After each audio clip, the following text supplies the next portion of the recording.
Lakini gava ilichill tu. Sasa ikachemka bro. Ikachemka. Ni kama volcano imelipuka Ethiopia. Kwa nini wako na recruit hizi miaka zote? What was the reason? The president knows better. All right? I'm worried about you. Because the things you say here could land me and you in trouble. Yeah. And not because we said it in a bad way. It's just because someone didn't like how we said it. I promise you, and I suspect, the president of Kenya will make a trip to Australia or New Zealand before he leaves office. Maybe attend Antarctica, brother. Maybe attend a space. He could be the first sitting president of Kenya to fly to space. Damn. Like all these renovations are too close to the elections. This looks like someone who has other plans. Najua, like, nikisikia Narendra Raval talking about 20 years. And then I see all these renovations. And I see all this expenditure. And I'm like, hey, Ruto anapendaje the next president. Baka namfanya hizi changes zote.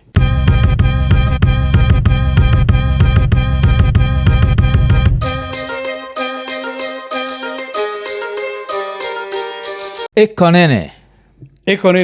Episode 562. Tukisema like, subscribe, hit the notification button, tell a friend to tell a friend. And today we have a legendary journalist. And this is someone that we used to watch when TV was TV. Because nowadays nafilka TV imebadilika. TV is not TV now? I don't feel the same. Because back in the days, the 7 p.m. The definition of TV has moved. Yes. It's no longer the screen. As people is the gadget, right? Yeah, because you remember like back in the days, like at 7 p.m. you just have to be pale mbele screen at 9 p.m. Squeezy because of on demand. Yeah, I think treat sort of like news has changed. Like prime time is now. To move from being 7, 9 p.m. to here and now. Here and now, so that TV is now your gadget, your mobile phone, your recording device. Could be a camera, could be a digital one, could be a phone. Yeah. So, but TV was TV then, but now TV is... So, tuko na Saddique Shaban. And something very interesting I learned about you. You are a licensed rally navigator. What does that mean? That means that I have a competition license issued by the Kenya Motorsport Federation. Yeah. I'm a licensed navigator, though I haven't rallied or navigated in a while. But I'm I got trained in rally navigating, in reading the pace notes. And I did a number of, I did 2 rallies the days I used to do that. I competed in the 2010 Safari Rally. Okay. Over Kiambu and Kakamega. Not Kakamega, and Kajiado. And then I also took part in... then it was called the KCB Amana Rally, Kilifi, in 2010. So we finished alongside my friend Anthony Thibault. We finished 17 out of 52. Oh, okay. Yeah, so it wasn't just about that. It was also element of defensive driving. So they teach you quite a lot. Defensive driving, do sipitwe? Yeah, situational awareness on the road. So that discipline... there, because I will tell you, rally drivers are very disciplined fellows. You will find them racing on the eastern bypass or northern bypass or southern bypass. They don't go around modifying their vehicles the way some of our good boys, do on the weekend. Do this head-to-head shootout. No, you won't find them. So they teach you discipline. They teach you how to, contain yourself and how to be courteous on the road. But importantly, take defensive maneuvers and have that defensive mentality when you're on the road. So that is something I picked from that training that was done by a good friend of mine called Abdul Sidi. Oh, okay. A few years ago, So you surprised to learn that? Yeah, because I only know Saddique as the journalist. Like, I don't know this other side yako. I don't know if that makes sense. Because, we normally see people from... So, kikuja kusikia badaya, alafu pia ikam to rally. Yeah. I used to follow it when I was a child more than as an adult. We'd hear Patrick Njiru, Jonathan Moy, yes, those days of the 90s, right? Yes. So if there's one thing that journalism, particularly motorsport journalism, did to me, it's that it really affected me in a positive way. Yes. Ushaona msee anaenda kukava ball alafu anakuwa player. So yako ilikuwa hivyo. So mimi I got inducted in that manner. So I was indoctrinated, so to speak. Yeah. The days again where motorsport was big in this country. Like you'd have one round of Kenya Rally Championship, say for example in Kajiado. Yes. Bro, it used to have like 60, 70, 80 entries. Now you can't even raise 4. or 5. Oh, Alright? So what the do you think has happened? sport Because is I feel dead, bro. but I feel like squeezy tuko na more knowledge, so we know more about motorsports easy. No. The World Rally Championship killed the Kenyan National Rally Championship. Okay. We focused so much on WRC and forgot about the KNRC. Now the circuit is dead. I don't think we've even had any other round other than after the WRC Safari Rally. You know, so that is how, you see, for example, I went in to be a motorsport guy and then I also became a navigator. And it was for me, that's a standout thing about journalism that I take away. It taught me so much. I gave it so much. Yes. And it, you know, from it, I also received so much. So this WRC, I'll tell you sitting here right now, it's killed the local sport. Oh, okay. It's dead. There's no pulse. If you go around Nairobi West, if you go around Nairobi garages here, you find a lot of rally drivers have parked their cars, competition rally cars, because there's nothing to rally about. And why do you think Kenya wagana you? I always feel like we have the mentality of, for this to survive, we have to kill this, where they can both coexist. I think it's collateral damage, so to speak. It's like this WRC came back. We didn't have it for 19 years until 2009 when we ran some bit of trial events. Yeah. Until after that, you know, we focused so much on who is coming and we forgot about what we have in the house. Yeah. You know, so the interference became too much. People became greedy. You know, the whole rally thing is also subject of investigations right now because of corruption and so many other things. So with that, and then it just became expensive to rally. I think also times has changed. A lot of guys found other, other means or uses for their money. For as long as you do not have anything to rally for again, I mean, there's nothing in there for you. Did you used to come for rally? I didn't see you, Africa. That's the funny thing. Like as I keep saying, you're saying like it stopped in 90 to 2009. We didn't have it from about 2002. You know, for about 19 years until we got it back the other day when President Uhuru Kenyatta brought it back. Yeah. So we ran a number of candidate events for 2 years. I think from 2019 and then 2021. With the first round. Okay, I'll be honest and say I just used to follow it from far. Because nilikuwa naonaga, like I used to see the footage of gari imepita watu, vuu imeruka juu, inaenda. Alafu now the heroes that we had, was it Patrick Njiru? Would you want to spin in a rally car? No. One day? Is it the funny thing about me? Would you want to spin in a rally car?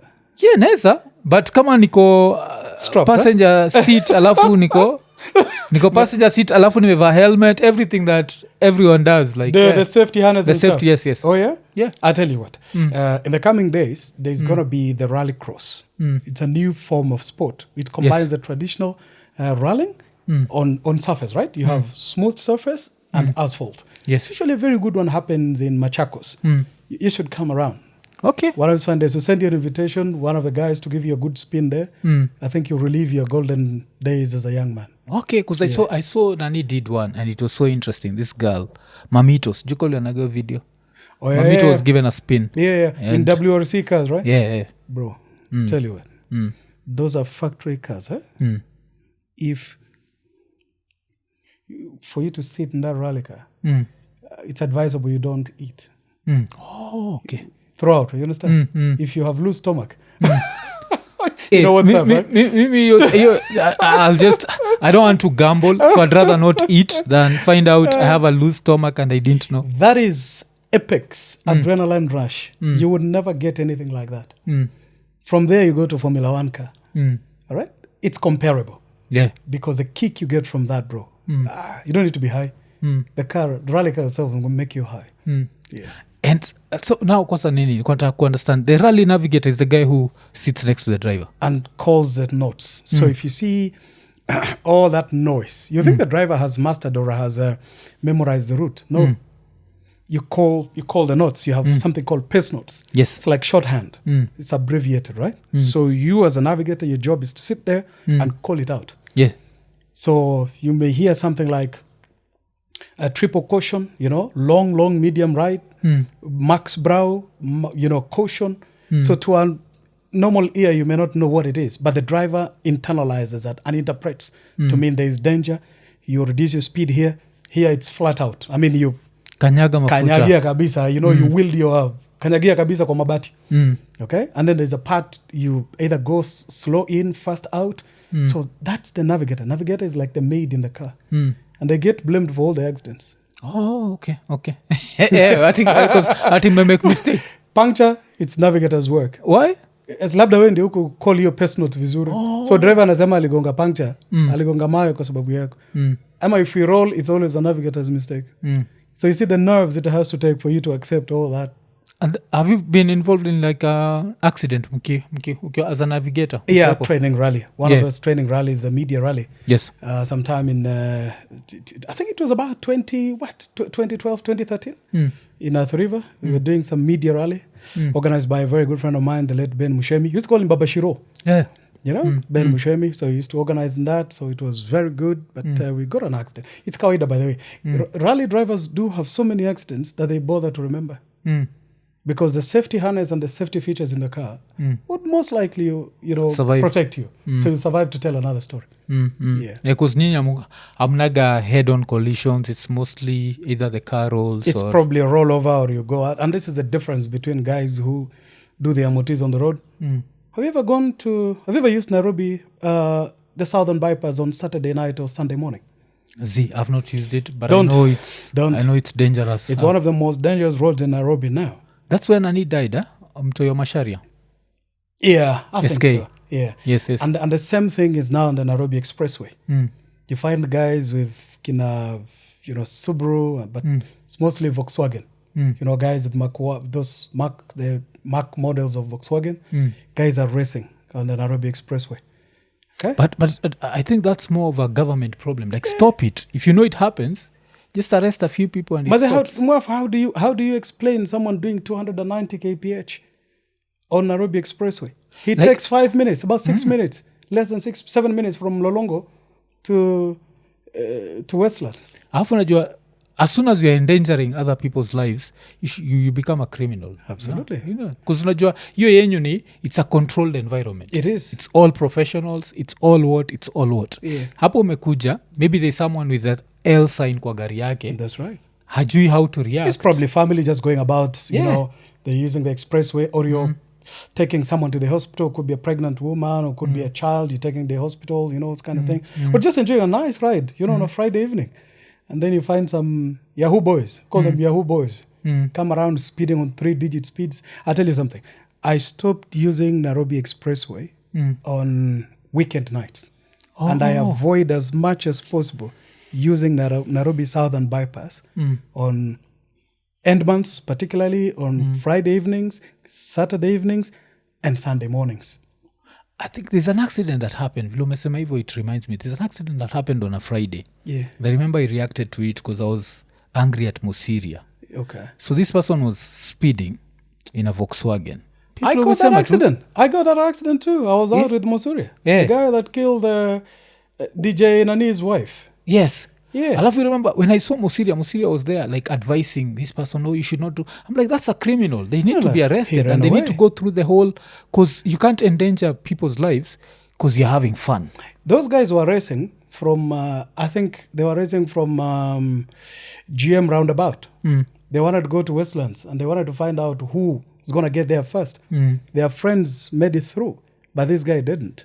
So they had a collision. They T-boned a van that was dropping I remember stuff, that. at night. And I was just there. I got there before, I think it had happened like 5 or 10 minutes, I suppose. And the guy ran away, trying to find out. He cleaned his social media. But we found a way to ID him. And is he going through any process? Ama he's maupe kama pamba? We'll follow it up now that this is, again, I remember, but because I keep following up a lot of things. We'll follow this one up, I promise you. Yeah, because I remember seeing that, because you try and imagine you're innocently using the road and someone else is, because we know, I always say this, we know you have a car, we know it's a fast car. If you want to prove something, we end out after place ingine. Even at tukiwatch Top Gear, when they are testing the speeds, they don't do it on a public road. Environment. I mean, it is all out in a controlled environment. Look, I can tell you, if you have a powerful engine, you want to test it, bring it to the motocross championship, all right? Bring it to the rally championship, let them train you. They will teach you how to invest the money in roll cage, in good modifications, good harness, seat belts, homologated, requirements, and then you can battle it out. Okay? You see how many accidents happen in this Masinga Titi, the way they go out every time. Mm. You've got a lot of guys with vehicles in their backyards, wrecked. You've got BMWs, you've got Mercedes. And insurance company is not covering that because that was self-involved. Yeah. You violated the terms of insurance. So it was not a racing car, it was a private car supposed to be used for private business. But umepeleka wapi? Masinga Titi, brother. Pigisha huko kabisa. Umerudi hapa, umeroll, umevunja kitu.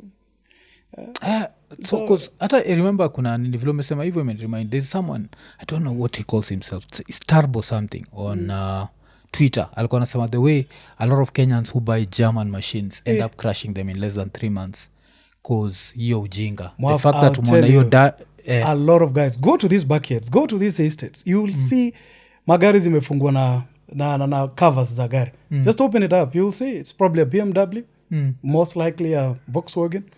And these are performance engines, okay? All of them are there. So it's really, it's a road safety issue. You remember a few years ago, I think 4 or 5 years ago, a couple of Kenyans went to Tanzania and they perished in a I remember that in a road accident. crash. It was so bad. Right? It was Arusha so bad. Drive. Yeah, it was so They were bad. calling it Arusha Drive. Guys drove from here, they went to Tanzania, then they were racing. See, it's where the car flew. The worst thing I heard about that accident is the car flew, ended up finding people who had nothing to do with the racing. Absolutely. Ikawaangukia. Yeah. Guys, unfortunately, we lost a couple of young boys from Kenya. All right. Families are still mourning, and stuff. So, but you see, a rally driver, and I'm not saying, look, rally also has a lot of accidents. Let's also be very clear, even at WRC levels. Yes. We've seen this here, even in Japan. We had one of the drivers who nearly he lost a door, right? Even here in Kenya, we've had accidents over the years. But the difference is that competition is done in a safe environment. Yes. The safety in that car will likely increase your likelihood of surviving and avoid injuries and stuff. Lakini ukishika tuka Mark 7 hapo bro, ingia na hapo Mombasa Road. Hapo GM unapata jamaa boda ameenda wrong side. Anatoka hivi, anavuka huko. Hapo unapata lori inakuja hivi hapo. What's going to happen, bro?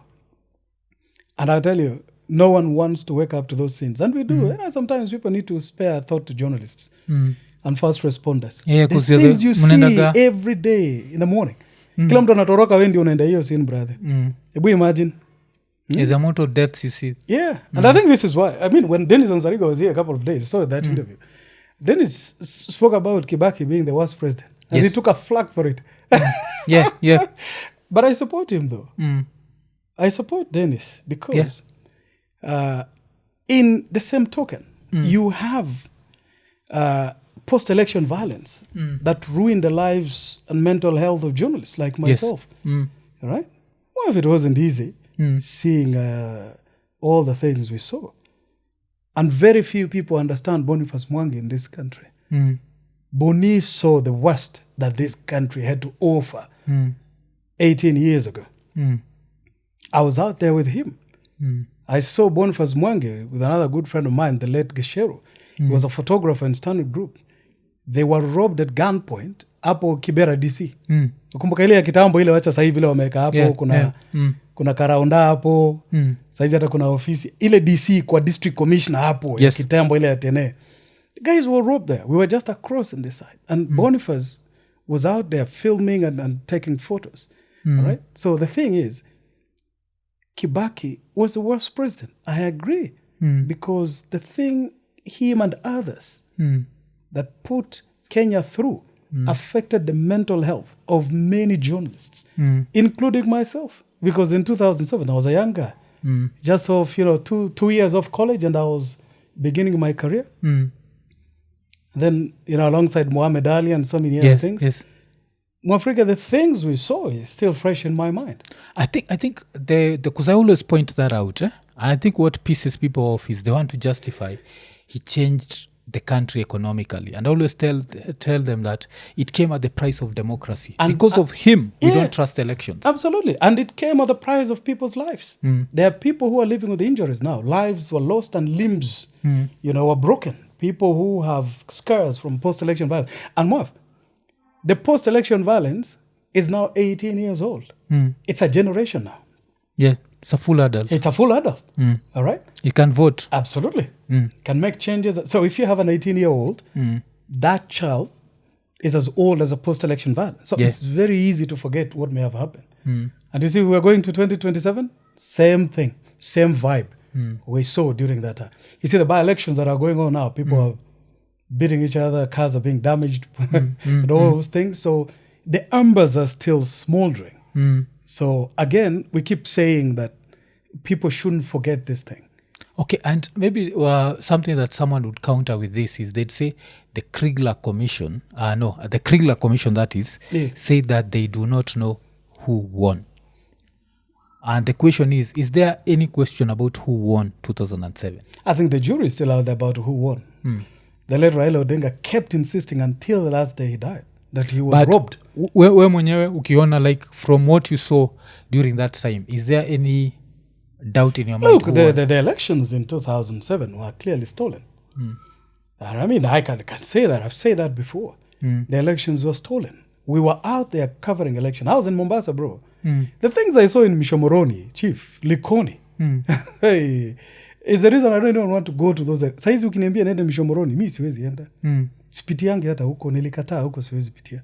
Bangladesh, no. We were out there in the morning with people who are lining up to vote. Yes. In the evening, we come back and we are told some of those guys have been killed. What?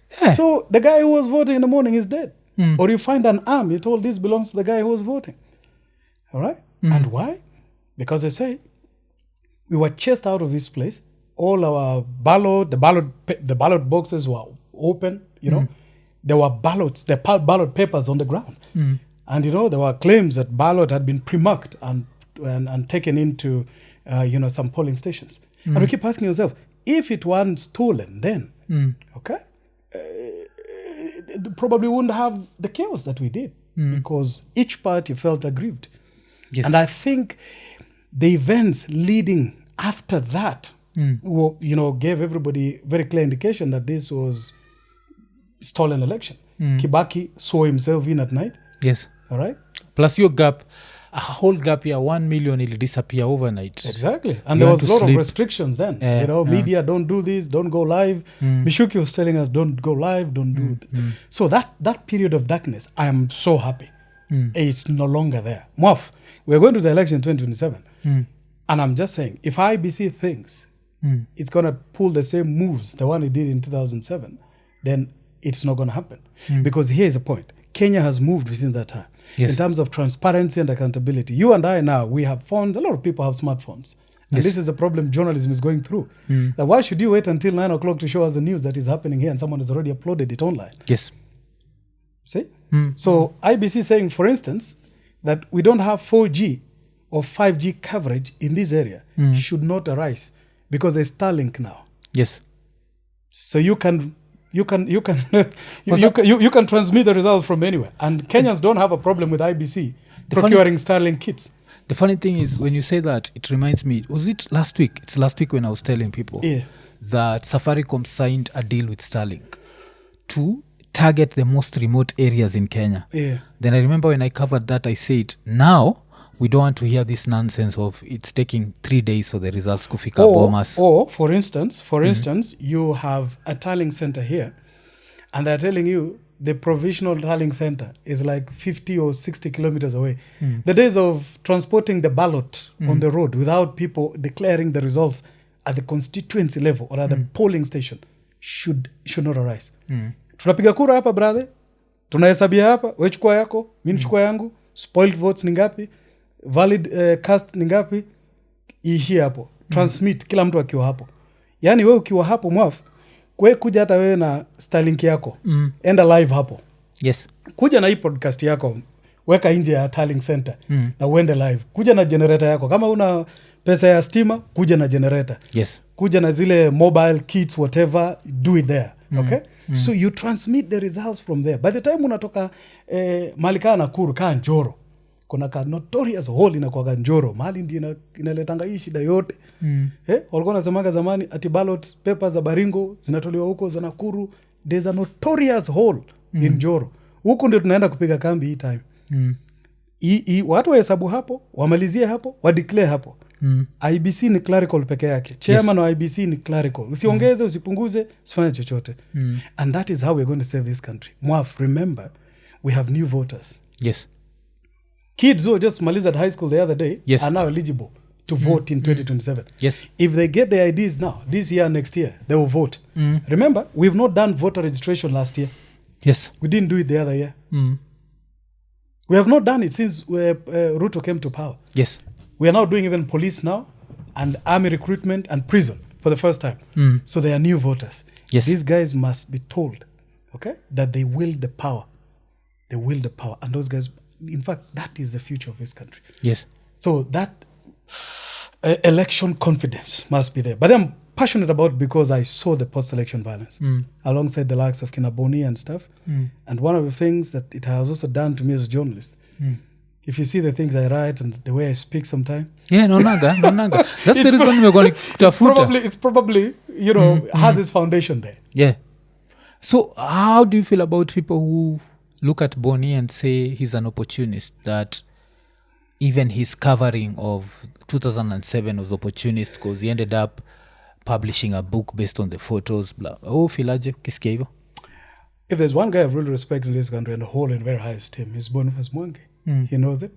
All right? Boni is one of the people I look up to. Really, really. I began this trade with him. I think I must have met him there. We worked in Standard Group for many years. Yes. Before we left, both of us, to do our things. Boni and I and many other people, I think we need to form an association called Institutional Memory Association of Kenya. Those are the people that have institutional knowledge of what has happened. The things Boni, you know, photographed are not in contest. They are not in dispute. Yes, they did happen. You know, the hands, the shopping, Kiamba, and I also went to Kiamba in Eldoret. Okay, you saw the church and everything else. We saw the people. The people are real. The event of 2007 cannot be wished away. And Boniface keep ringing that bell that Kenya cannot go back to that place. And Boni has even put his own children to fight for a better cause for this country. Nobody else has done that. Yes. I don't think anybody else has done that. I really look up to Boni and I keep encouraging him at all costs, at all turns. I tell Boniface, what you have done is what some of us probably are doing. Because journalism is also about publishing stories. Yes. I don't know whether I can cite this one. Yeah. Look at this. Gado. Look at Gado. Gado, you need to give me a copy of this, bro. Ay, come on, man. How come Mwaf has a copy and I don't? Look, all this that Gado has published, Yes. including from Kibaki, all right? Yeah. Anne Waiguru, that corruption scandal at NYS. She doesn't want to talk about it, but it did happen because investigations have not yet completed, so it's still going on. And I think the latest one is about Tanzania, Madam Suluhu Hassan, right? Yeah. I see it's here.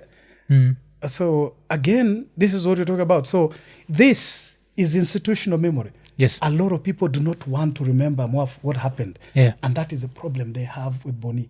That is the departure point. Boni speaks the truth to power. Something that I think some of us do, and for which a lot of people don't like us. Okay. Because I've been known to be like a very big Boni supporter. I always tell people that I know him in quotes on a personal level. Yeah. And he's someone who actually means well for Kenya. But now Filigi Kenya, I think with Boni, I don't know how to put it, but the fact that he used to even protest time ya Kibaki, sindio? Yeah. Then time ya Uhuru. Boni's been evergreen. Yes. Yeah. So I think with that wanakuwaga like, huyu mtu anaprotest hivyo lazima But can kuwa I tell you nalipo. something interesting? There's a drop of Boniface Mwangi in a lot of people. Yeah. Boniface Mwangi has become almost a movement. You saw the Gen Zs recently. The 2024 June protest, even as recent as Sabasaba this year. Okay? People have now owned the movement. And it's not just because of one person. It wasn't because of Raila Odinga, for instance. Baba did his part. He handed it over to the young people. But then in town size, you don't need to prompt anyone to come from Andamano. People already have enough reasons to go to the streets. And it's because of what? Chapter 4, Article 37 of the Constitution. Yes. It's a guarantee. So it is the same thing. And I think Boni had seen it, Kitambo. We'll probably give him his flowers, though. Yeah. The man had seen this chapter from a long time ago. right? And I think a lot of guys around the region are just wondering, how is Kenya able to do all these things? It's the book of law. It's the book of rules. Yes. So Boni has made chapter 4, article 37, very popular because it guarantees presenting petitions to authorities and stuff. I think all of us should also look around the Constitution and popularize other chapters of the Constitution. Probably they will be as fit as chapter 37. Yeah. Okay. Because I need TZ. How are you seeing TZ, and what do you think about now? They said that they want to report her to the ICC.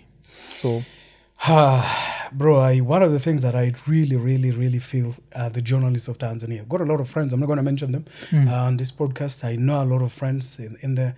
Those guys are going through hell. Journalism in Tanzania is under dictatorship. Yeah. You have things you want to say, you can't say because laws will be used against you. There's no freedom. People say there's freedom after speech or freedom before speech. Yes, there's freedom of speech, but not freedom after speech. Yeah. We can guarantee freedom of speech, but not freedom after speech. Yes. And sometimes they say your right begins where mine ends. Yeah. In Tanzania, there's no such thing. I mean, it's already a criminal offense to report, about what may have happened. You remember in Tanzania, you cannot challenge the presidential election in court. Yes. You can't. Once it's declared, it's final. That's it. All right? And now you have these laws, okay, that criminalizes journalism and stuff.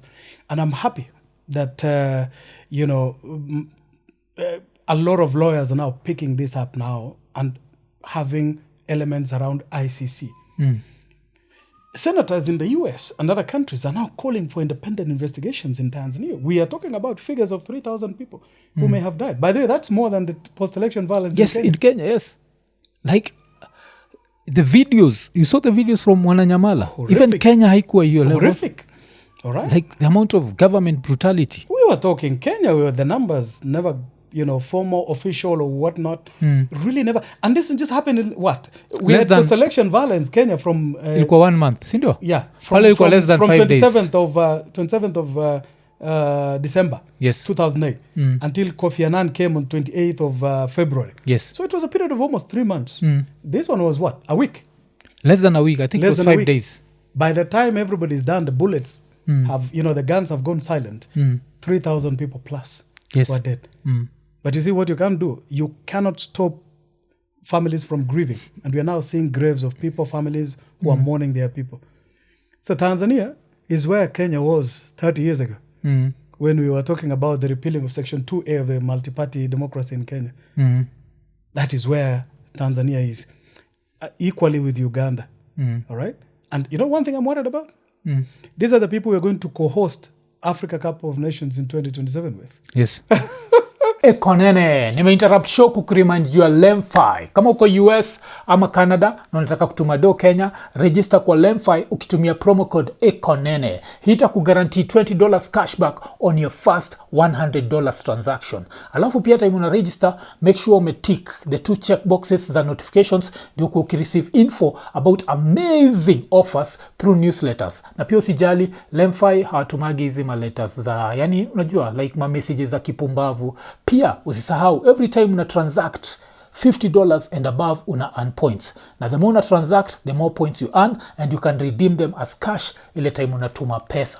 Alafu pia kitu nanibamba kabisa ni saizi ukitumia LemFi mzabaki umelipa pay bills na till numbers directly. That means mzabaki umehandle bills za maparo wako ukiwa hizo maside za States ama maside za Canada. Alafu pia we mwenyewe as a LemFi user baki umetafuta ile button imeandikwa get USD $20, ubaki umeinvite mabeste zako, na ukiinvite mabeste zako on their first $100 transaction unapata pesa ngapi? $20 cashback. So unangoja nini? Baki umechangamka, ingia LemFi. LemFi, international payments for everyone. EKONINI. So imagine football fans going to Tanzania. Okay. What's going to happen? Because I wouldn't go. Personally, I wouldn't go. Like I've been saying, even right now, you as Saddique, I don't think you should go to TZ. It's just one of those countries but where... it's affecting a lot of things. I recently spoke to a number of Kenyans who wanted to go to Mount Kilimanjaro to hike. I also hike sometime. And they say, now we can't go. Because the way Tanzanians now look at Kenya is very different.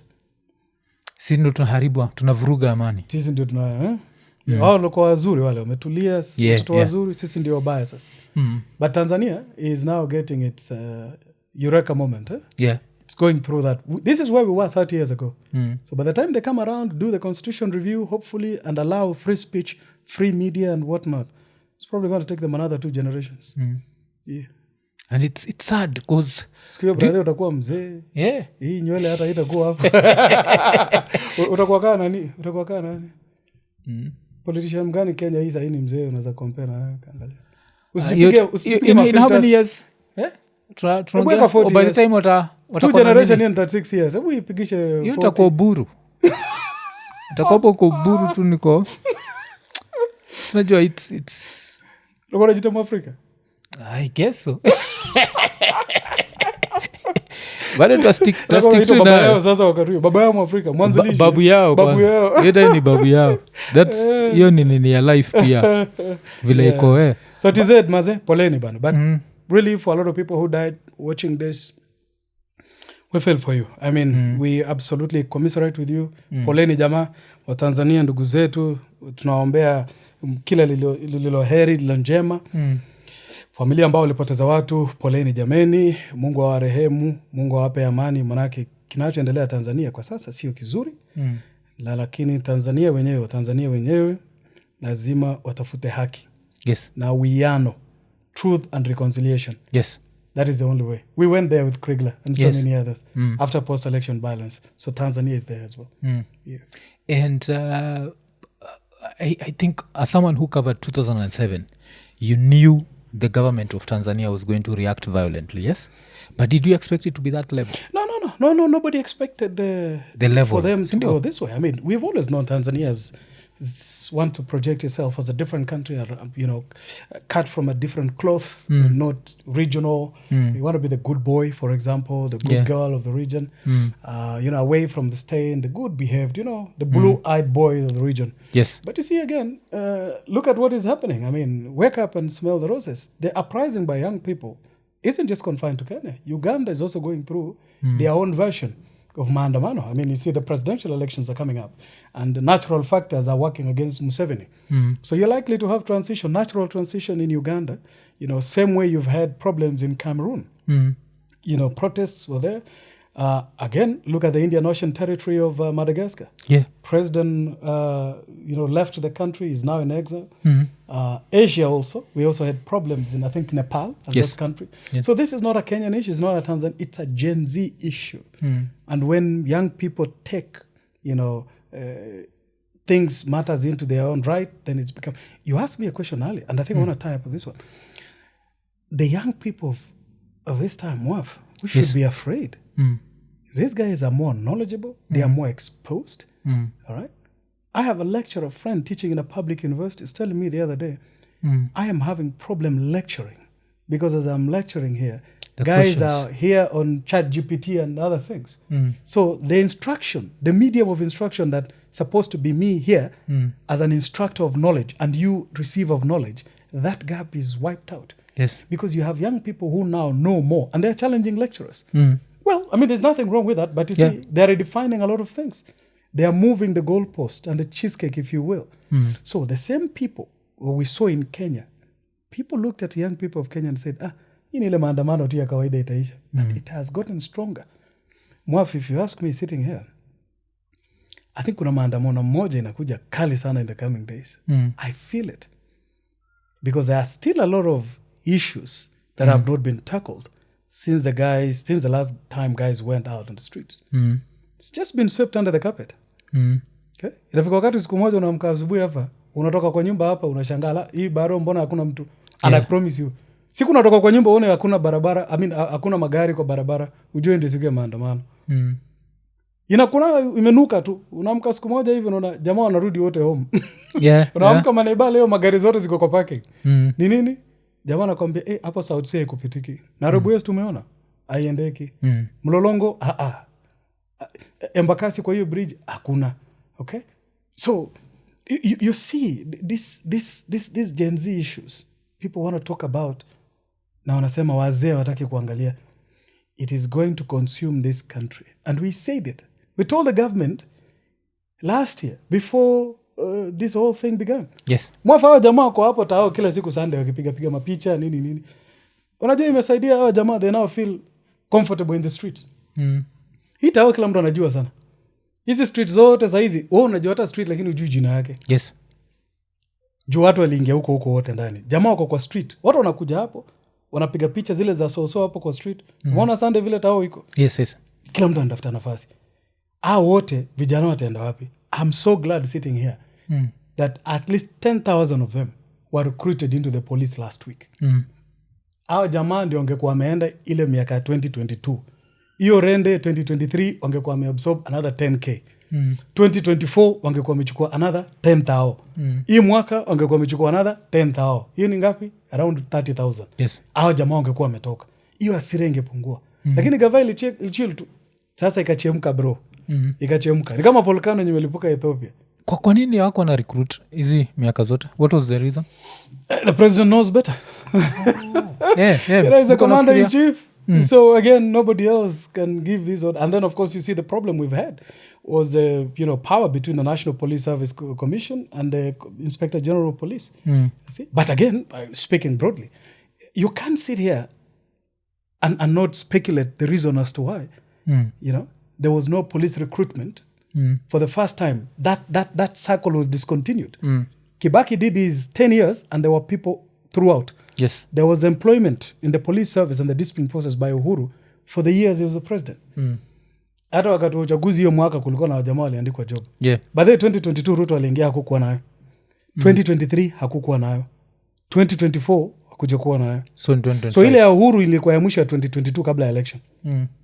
So tuseme 2023, 2024 na 2025. Yes. Na hiyo unaongea kuhusu police service, National Police Service, ambayo inachukua AP, inachukua polisi, inachukua jamaa wa KWS, inachukua prison service, okay? Na KDF. Unaona hii ni rendeka ngapi? Yeah, watu wengi. So hawa jamaa wote wangetolewa kwa street, labda hatungekuwa na hii mambo yote. Because kitu interestingly vile umesema hivyo, amechukula this year.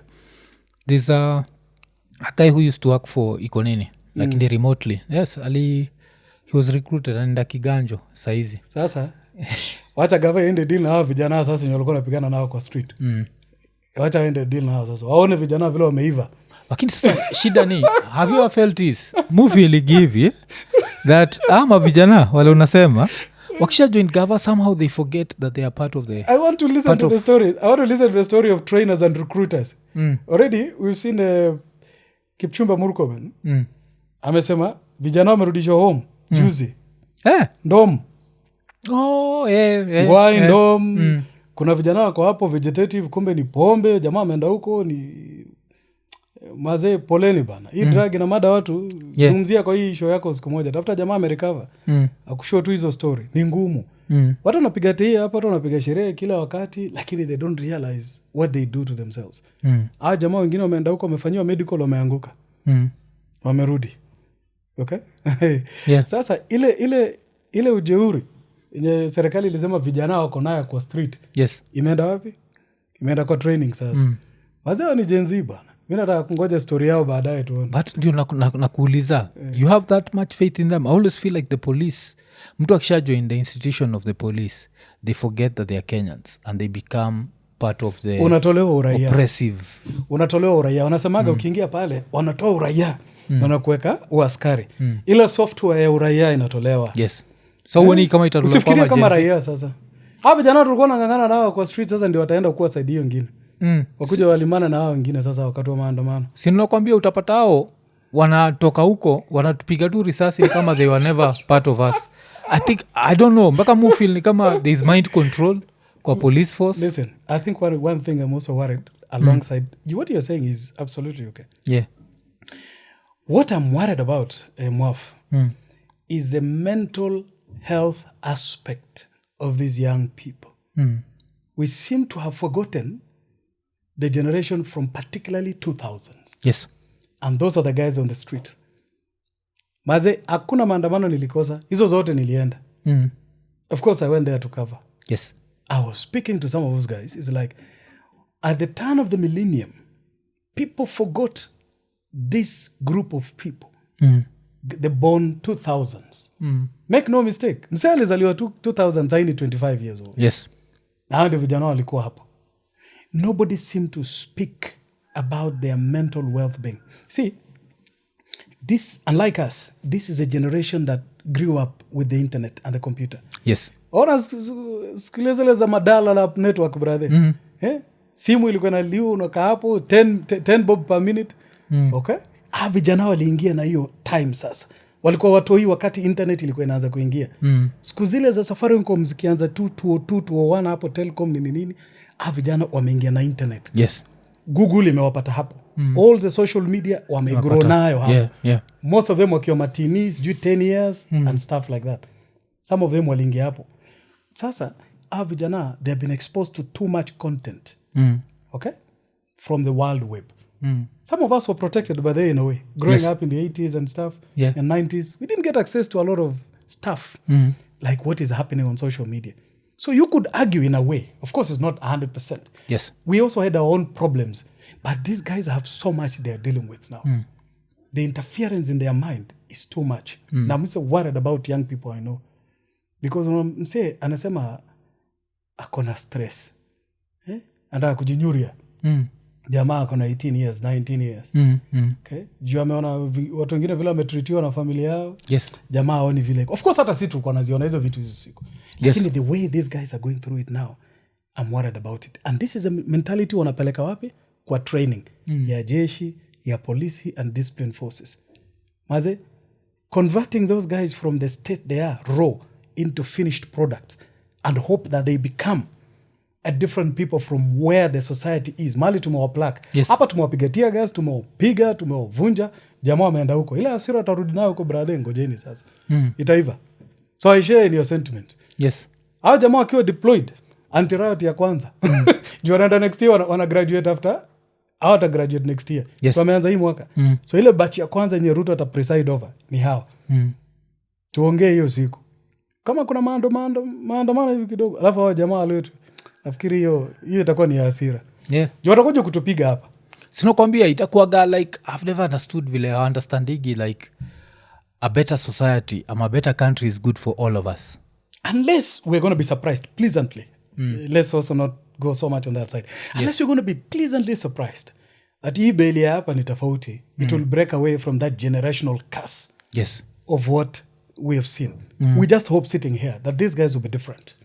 Of course they're different now. They're different generation. Hao ni wase ongei kutoke. Wanajita hivyo. Generation ya ongei kutoke. Iko nini? Iko nene. Watapeleka hii podcast huko. Yeah. So watakuwa na argue na msee ule trainer nini. Mwambia brother hakuna TikTok, bro hakuna social media, bro hakuna Instagram, hapa hakuna filters. Unakuja hivyo vile tu huko. Okay? I'm hoping they will be different. Yes. And maybe it will herald a new generation of police service with a humane approach. Si wale wa jamaa wa kiganjo wenye wasema kujaga hapa wanavuruga tu nashindwa like unafanya nini? And they are tough on everybody. Hata sisi journalist huwa tunakapitia. Unajua it's taken a lot, you know it. Yeah, najua. You've also done radio yourself, bro, you know. Yes. I used to listen to you bana. Ukipiga ilikuwa ni ghetto. Yeah. Hizo masiku you did it. I was listening to you. Yeah. It's not changed. Ile software ya kiganjo ya tene bado haijai.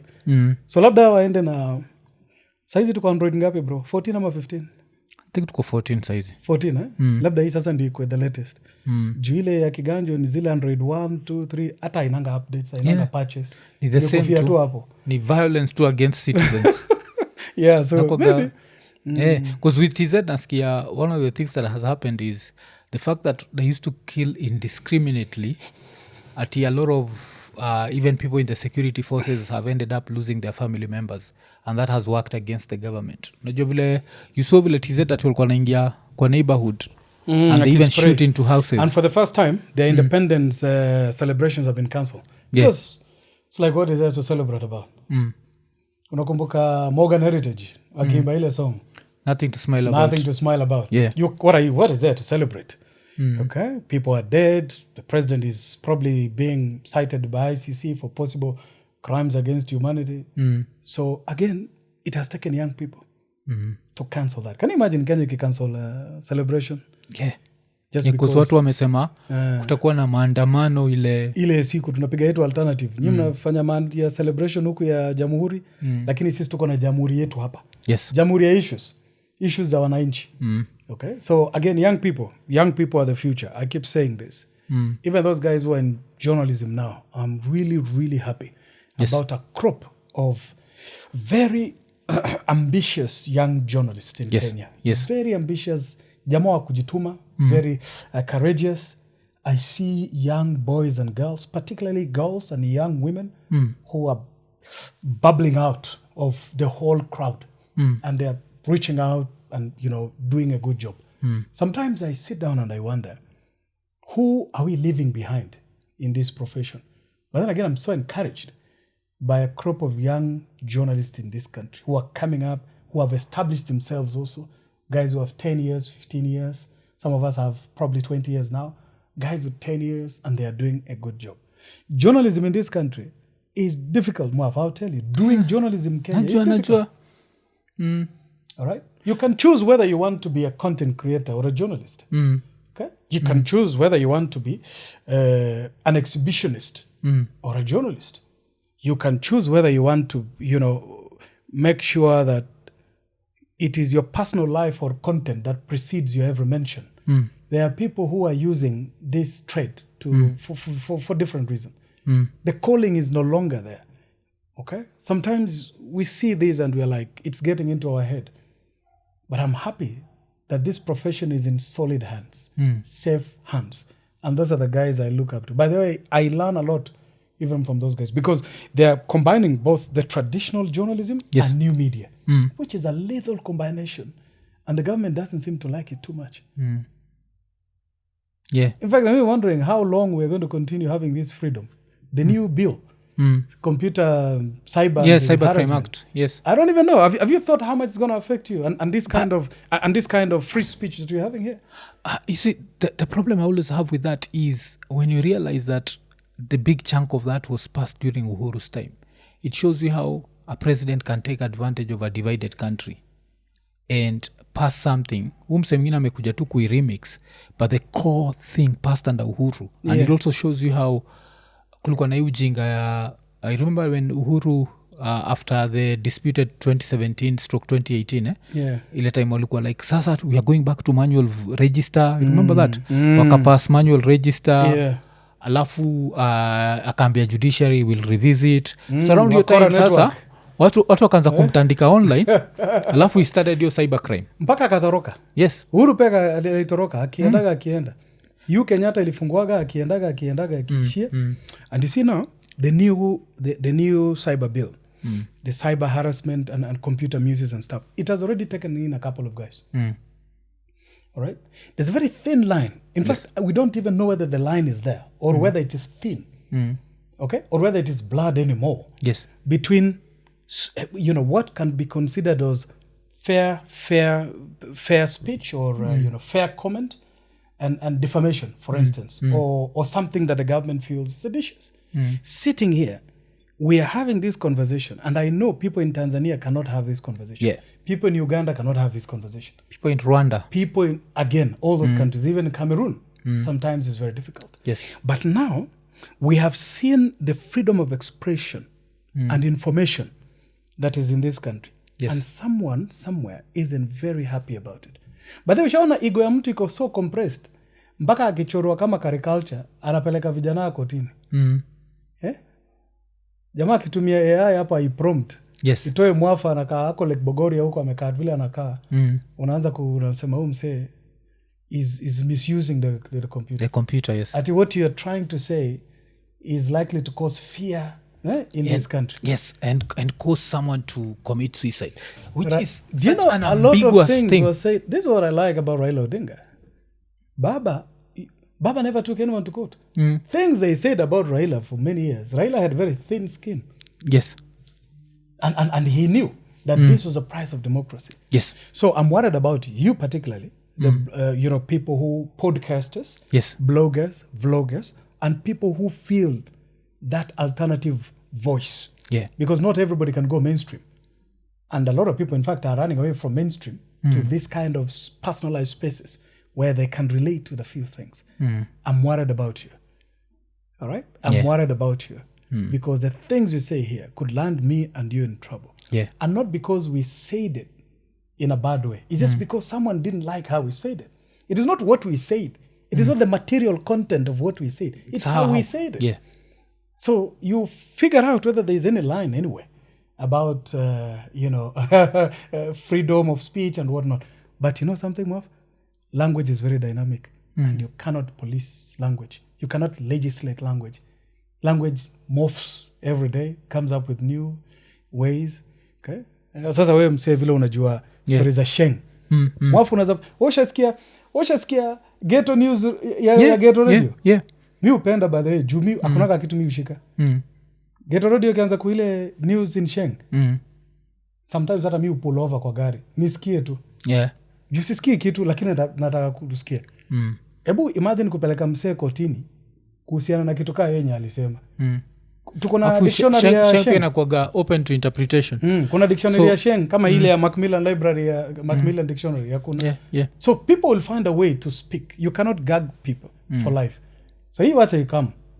Hii kuja vile itakuja, watu wameipokea, people will interpret it. I promise you, one of the most athletic provisions of legislation itakuwa hii. Okay. So Nini, one thing juu yako, like even one of the reasons ni kuantaa kuka china wewe ilikuwa the way kuna vitu wobonga juu yake mpaka nashindo like umse amejuaje kama majuzi ulikuwa umeweka international trip number 95 for the Kenyan president. So he's traveled because he's been in office I think for just over 1,000 days. Ame travel 95 times. That's like one trip every 10 days. Bro, there's something I regret at this point. I had started this with Uhuru Kenyatta. I had started counting Uhuru Kenyatta's trips. I got to 40. And then at some point, I changed my mind. I felt fatigued. So I stopped. I picked up when he was just about to leave office. Uhuru. Ya Ruto brother nilimuamulia. Huyu juu kwa juu, mimi na yeye. Yeah. Akianza ya kwanza ilikuwa ni death of Queen Elizabeth, London. Ile time ulikuwa kwa basi kama fala. Nakumbuka? Like African presidents, they have no self-respect. Ya kwanza alienda funeral. Ilikuwa ni the funeral ya Queen Elizabeth. Si ulikuwa kwa basi? Yeah, basi ni coronation. Ile African leaders wakienda London ile, walirudi ya pili. Okay. So every trip that the president makes, I document it. And I have a long thread on X. I don't like call it X. Me, I'm still an old school guy. I call it Twitter. Yeah. By the time he was coming out of Angola this week, he had clocked 95 trips. So whenever he leaves this country, he crosses the border. I count that as a trip. So the president has done more than Kibaki ever did, more than Uhuru ever did. Okay? Combined, na amewachapa wote. Yes. Okay? I was doing an average that the president has to be out of the country at least 3 times a month.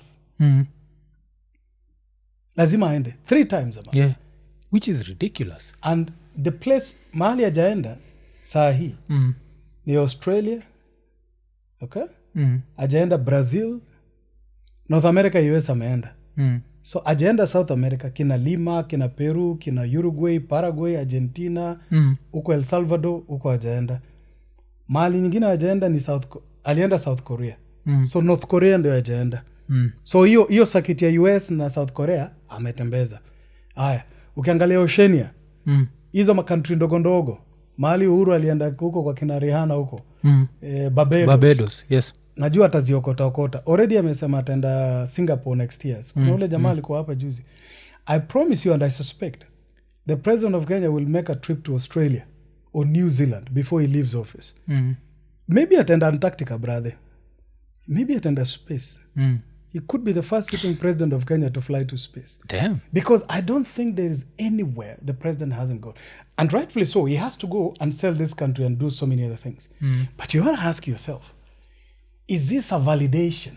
Is a man trying to validate himself after being called an ICC suspect? Is he trying to reach out to the world and say, look, here I am. You guys may have condemned me and stuff. But I'm a good guy.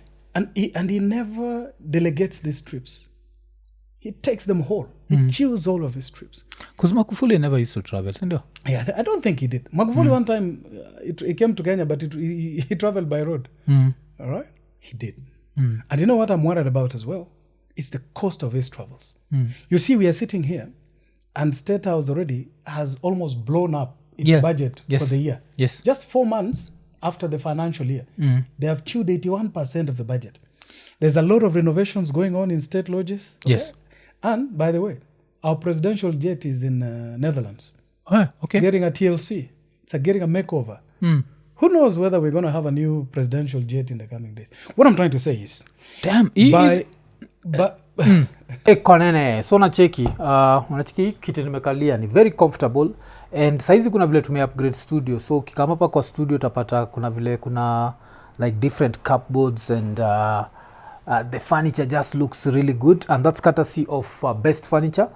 Best Furniture wako located wapi? Wako located along the Eastern Bypass, next to Hopkins Hospital. Alafu apart from kukumekia very good furniture, another thing that they do is you can pay on delivery. So unangoja nini? Majuzi nakunga nikisema that I've been getting busy lately, so ilibidi nibaki nime upgrade kitanda, and all I can say is yo kitanda hujai kuja na soundtrack, utasumbua watu.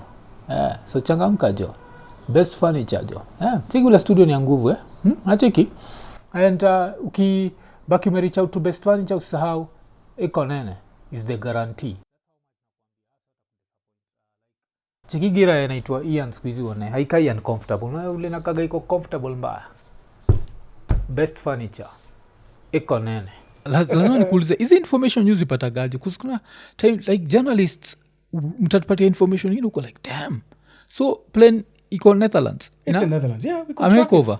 Yeah, it's gone back. You know, those are the makers of the plane. The Fokker. Oh, yeah. Okay. Fokker is a Dutch company. So they've taken it back to manufacturers, I think, for retrofitting and a few others, things. The plane is 30 years old. It was bought in 1995 by Moi. It's been used by Kibaki. Moi seldom used it. Mzee never wanted to travel abroad so much. Kibaki really didn't use it so much. Uhuru really used part of it. But the person who has put so much mileage in it ni Ruto. I think ameipitisha paka service yake imepita. Jamaa alikuwa ananiambia juzi ati service hata imechapa brother. Yeah. Sasa amerudisha iende ifanywe overhaul engines whatever nini. Niko sure sasa luxury uko ndani. For sure. Don't be surprised kuna massaging heated seats. Or probably we're going to buy a new plane. Looks like Kenya wants to secretly buy a new plane. There's a lot of reports that we may get yourself a new presidential plane, and for obvious reasons. Okay, it's not a secret, for obvious reasons, because this plane is aged. Yes. 30 years old, but it's still new. It's still airworthy because it also gets very good budget for maintenance, by the MOD. So, but you just want to figure out that with new renovation State House, new look State House, a lot of new things around. Unafikiri msee anataka kuendesha plane imechapa hivyo? Labda ka Gulfstream kanakuja moja safi hapo in the coming days. Mimi sasa swali yangu, kuna swali niliuliza Itumbi. And he wiggled out of it, and I was like, the next time nimepata, I'll make sure he doesn't wiggle out of it. The question was, if we have elections in 2 years' time, why are we renovating everything? Because I can't renovate for you. Tuseme saizi, mimi ni Afrika, si ndio? Niko kwa hiyo ofisi. Na najua in 2 years' time, you are taking over. Or somebody else could. Yes. Would I be renovating all these things? So to me, it gives me that like a tingling sensation. Ananiambia like something is not right here. This Nairobi State House is what? This year is going to be 107 years old. Yes. It's an old relic. It keeps taking a lot of money in maintenance every year, confidential budget and stuff.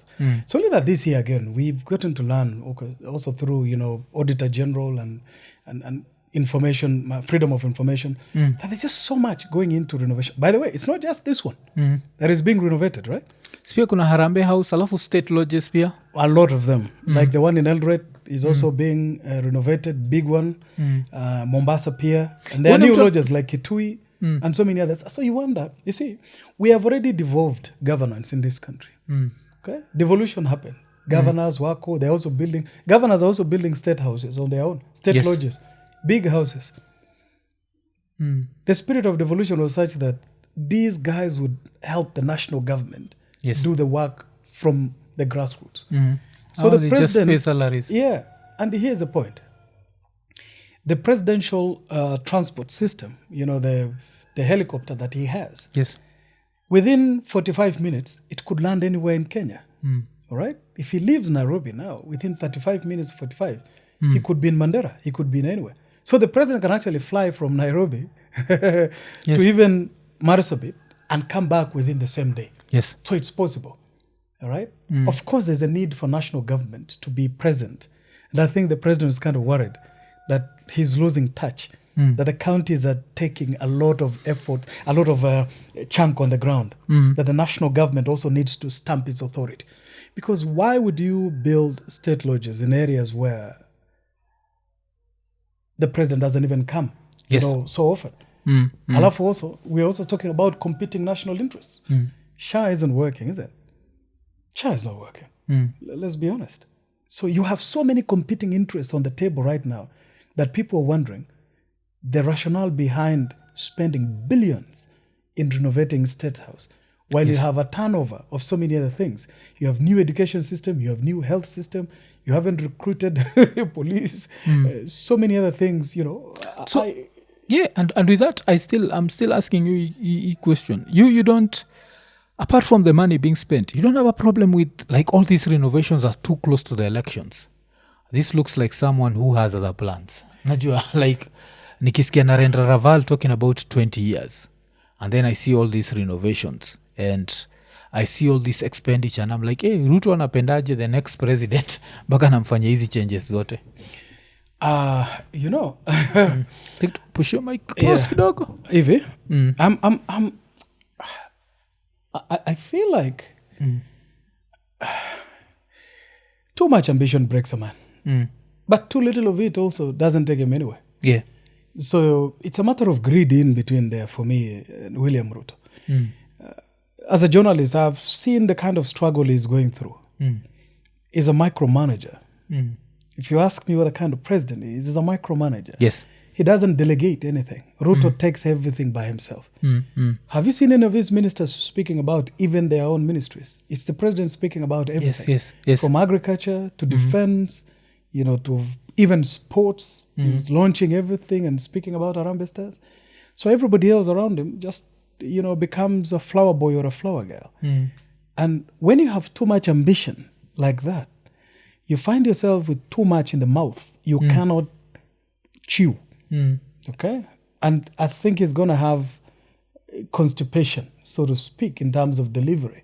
I mean, it's good to be ambitious and have all this project running around, from housing, from whatnot. But again, you have a new education system being rolled out, the new health system being rolled out, new university funding model coming up against other interests. And people are wondering whether renovating the House of Power and State House ranks highest in the national interest or a competing interest. And, young people were saying probably doesn't want to leave.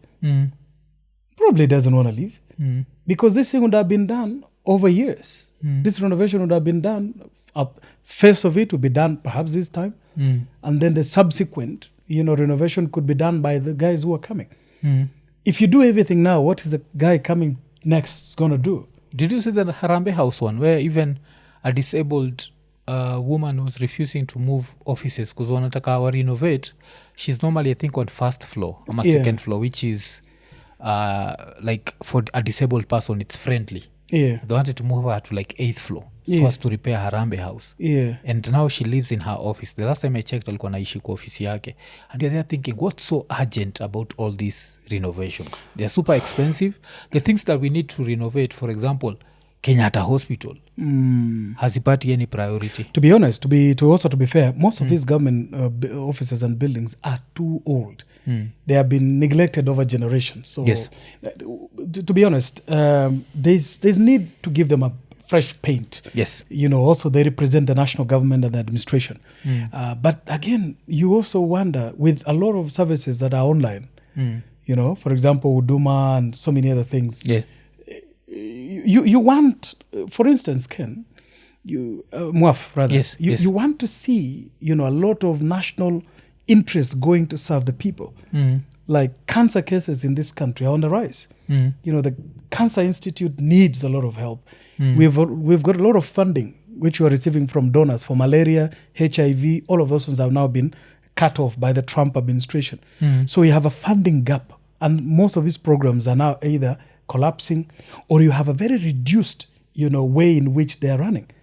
So if you were to be given an opportunity where someone says we are putting 3 billion to acquire additional land belonging to Eldoret Golf Club, to give it to the State House Eldoret, and put in 900 million for renovation, not building a new one, renovation costing $1 billion shillings.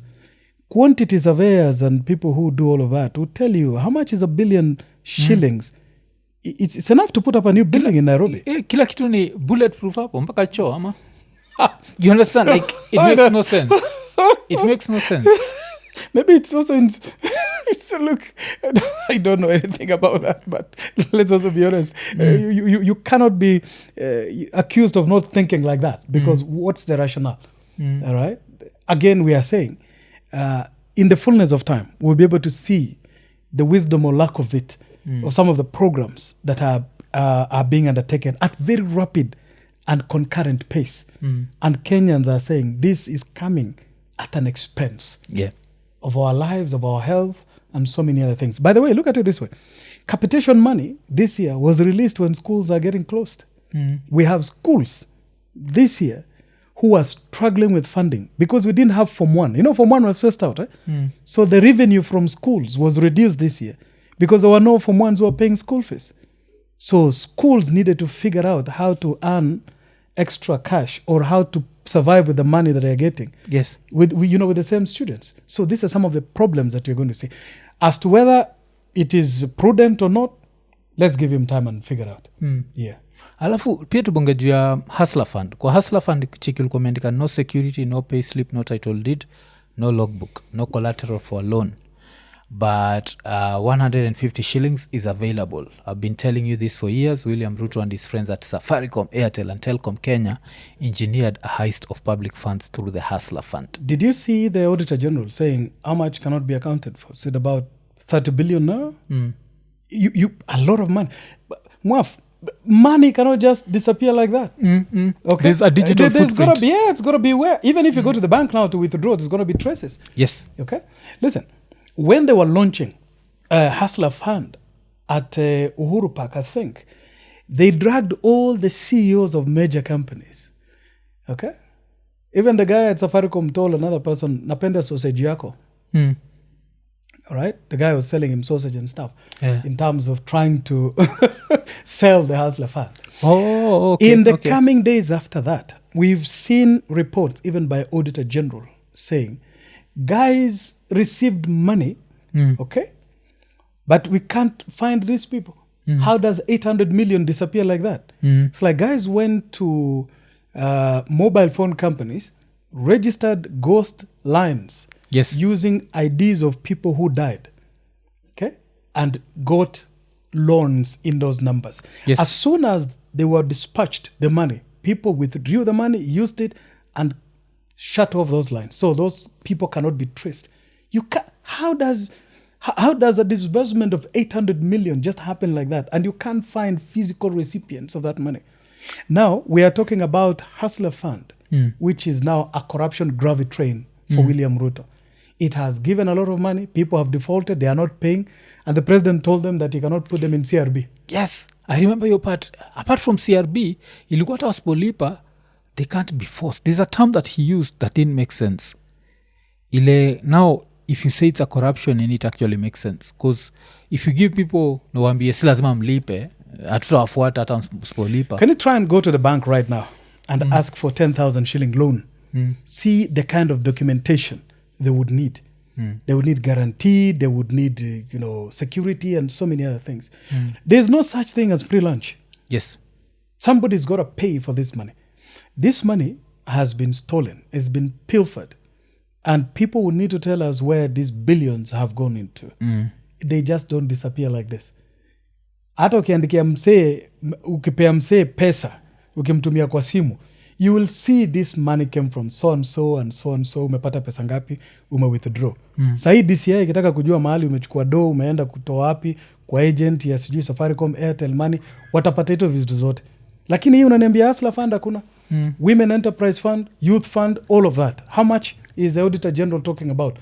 A lot of money. Where is this money, my brother? There's not enough outrage. And I'm disappointed.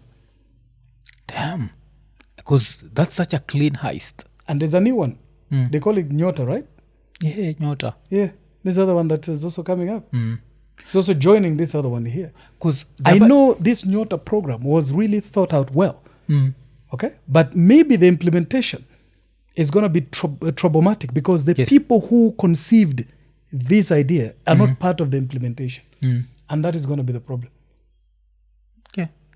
And Nini, so another thing pia nachikigi, like, was it last week ulikuwa umeandika the pathological liar is just about to why do you think he come to lying, do you think he's worse than Uhuru and Kibaki? It comes to lying. Who are you talking about? Si pathological liar number one, Ruto. Who is pathological liar number one? According to any Ruto, that's why I'm asking you, like, according to you, he listen, I'll tell you one thing which I am convinced, it's a matter of conviction. Yes. And this I said from as early as December 2023. Yes. For which I received a lot of flank. Some of my seniors in the profession called me and told me, one guy to call me and told me, you do not call the president of Kenya a pathological liar as a professional journalist. You never do that. Yes.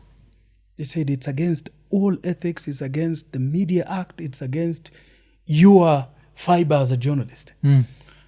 I went back, looked at how we've covered Donald Trump since 2016. Yeah. And we picked a lot of lessons from that. And I kept saying that the president of Kenya has a problem with lying. Yes. With the truth. He may call it his alternative truth, but to me is outright lying. All right? It's been published. The Standard newspaper called it out the other day. They said lies getting bigger and stuff like that. I'll tell you something. The president of Kenya says one thing now and then forgets that he said something else, goes around, thinks about it or doesn't think about it, and then he says the same thing in a different way. It's like trying to turn letter O upside down. I try to use this example when I can. Okay? He has a problem with fact checkers. Even at the State of the Nation address the other day, Nation Media Group has a lot of fact checkers. So they were using available information, intelligence and stuff, again, data from even a Kenya National Bureau of Statistics and so many other things. And then you figure out that the president misled. So I think we are coming to a matter of definition here. Should we say he's misleading? Should we say the president speaks his own truth or he understands? The other day he said we don't need rain. Yeah, we need water. We need water. Brother, iko fiti hivyo kweli ama we should be worried that there could be other underlying there could be other underlying conditions that we don't know. And one thing I'll tell you about this country, it does not have the tradition of declaring the health of the president. In the US, the president goes and takes a medical test which must be reported to American people. You saw with Joe Biden, and that informed his, dropping out of the presidential race. It was because of the health reasons. I want to see a Kenya in future where the president of Kenya declares that he is mentally fit to continue serving as a commander-in-chief and as a president of Kenya. Because there are also provisions of the constitution where I say the president can be impeached on grounds of mental incapacity. Yes. But again, this behavior of seeing that the man says one thing today, when he gets caught, he says another thing. And that is not good also for journalists because we end up looking bad. We don't like to contradict the president every day, but the Lord's work must be done. If he lies, I'll tell you, we'll call him out and saying he's lying. And there are no two ways about it. If he lies outrightly, no matter how much you're trying to explain it, to panel beat it, to justify it, to say, no, the president meant this while you're saying this, for as long as he didn't say it, what he said, we'll call it out as it were. Because this happens, if you say something, you can be sued, by the way. Yes. So if the president, says something now that is wrong, we're going to call him out. Because other people say other things, they get sued. So the president must also be held in the same token and breath. So the president of Kenya, William Ruto, is indeed a pathological liar. Yes. Okay. Alafu, another interesting thing that has happened in the past few days, imekuwa ni story na Siaya Senator Oburu Odinga. So alikuwa amesema he's been taken ill. Yeah. And so ilikuwa ni an euphemism for mandatory medical checkup. So what do you think it's up with him? Is he actually ill ama ameenda to rest? Look, I cannot sit here and pass any medical opinion about Mzee Oburu Odinga. I know from what he said, he took a break, and we've known, of course, he's out of the country on medical reasons. Yes. And again, sorry to the Odingas. I see they have lost their sister again this week. Burial. Again, very tough times for the Odingas and and stuff. But then again, we keep saying this thing that the health of African leaders, politicians, and public servants cannot be an issue of secrecy. Okay, you cannot. If you are unwell, you are unwell. Yes. Mwaf, there are no two ways about it. Okay? This is why I'm saying we need a tradition and a culture in this country where leaders can say, look, I have served the public enough. I'm stepping down because of health reasons. We don't want to have a situation where you die in office, okay? Because you didn't say it. Yes. I am imagining that for very natural reasons, at 81, Mzee Oburu Odinga is likely to suffer conditions and health situations that are consistent with people his age. And there's nothing wrong with that, by the way. Just when you get older, we know a few things like, are consistent. Doctors will tell you better. So now that he's a chairman of ODM, I think he owes it to everybody in light of the circumstance surrounding the death of Raila Odinga. I think he owes everybody the truth that if he indeed is incapacitated, then he has to say, because now he's elevated. He's no longer just a senator. He's also the chairman of the Standing Committee of Energy in the Senate, and is now the chairman of a major political party. So he owes his constituents,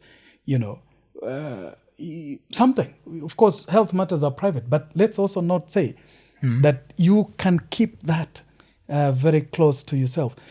There was a slip of tongue this time by the president.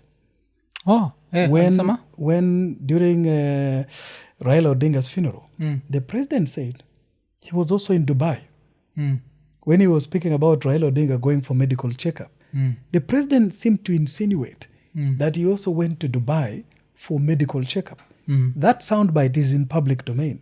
All right? And people read in between the lines, including myself, and said, well, it's good to admit that from time to time, maybe some of these trips could also present an opportunity where our leaders go abroad for medical checkup. You've had a member of parliament from Mosop who came back to this country this week after being away for 2 years. Yes. And you know what he said on the floor of parliament? He said, there's something wrong with medical practitioner in this country. Yes. It was a sweeping generalization, which I do not share, because I know our medics do a fantastic job under the circumstance. Yes. But he said he went to Dubai and then he went to the US, where he got life-saving medical care.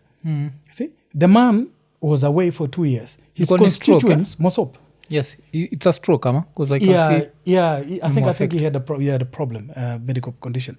So he said that he received the best medical. He was truthful and honest about his condition, which I think is a very rare for a politician who is battling a lot of illness.